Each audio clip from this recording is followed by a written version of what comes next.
I was not expecting the rice to taste good. But I beg, I dey use God name beg you. I beg. No try this type of nonsense again. But at least out of 100%. Because you cannot tell me no way the rice I ate is not sweet. See the small rice wey Hilda Baci give me yesterday. This Hilda Baci, biggest pot of jollof, just exposed Nigeria as a and country.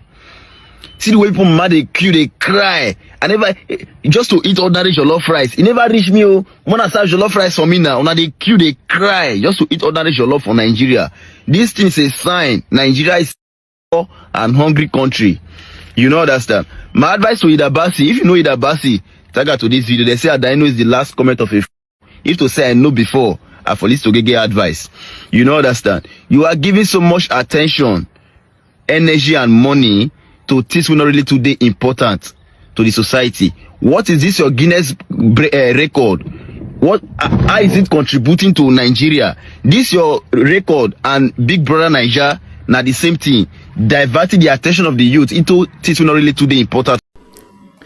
Yes, it's no longer news that Hilda Baci, the celebrity chef, has broken another world record.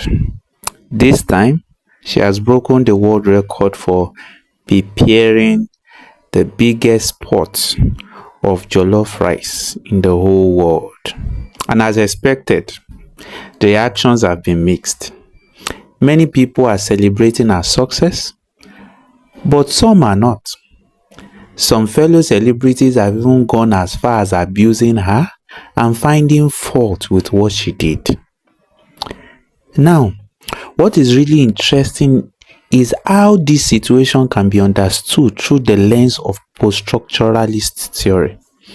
Remember that in this channel, we try to view movies, work of art, and even human experience from a theoretical point of view using literary theories. Today we'll be examining the events of Hilda Baci's success and the reactions that have trailed it with the lenses of post-structuralism by Jacques Derrida, that says that gives the idea that meaning is never stable. Think about it.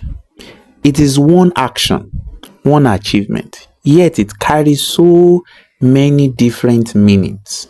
For our fans, this record means inspiration, hard work, national pride. For our critics, it means arrogance. Who does she think she is? She just broke one about 2 or 3 years ago. Now she's doing another one. Self-promotion or even fraud. The media amplifies all these voices, each headline framing her in a slightly different way.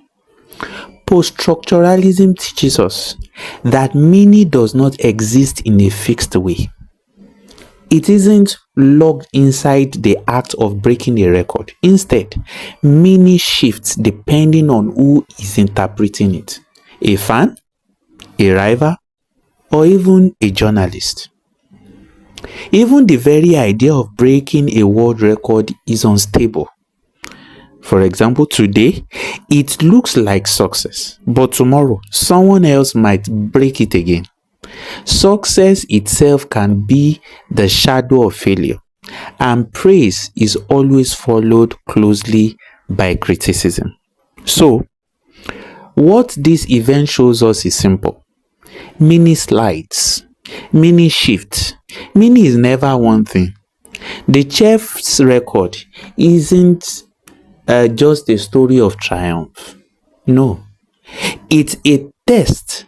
It's according to literature, it's a test that people are constantly rewriting depending on their perspective. That's the power of post-structuralist thinking. It reminds us that no story, no achievement, no action ever has a final meaning.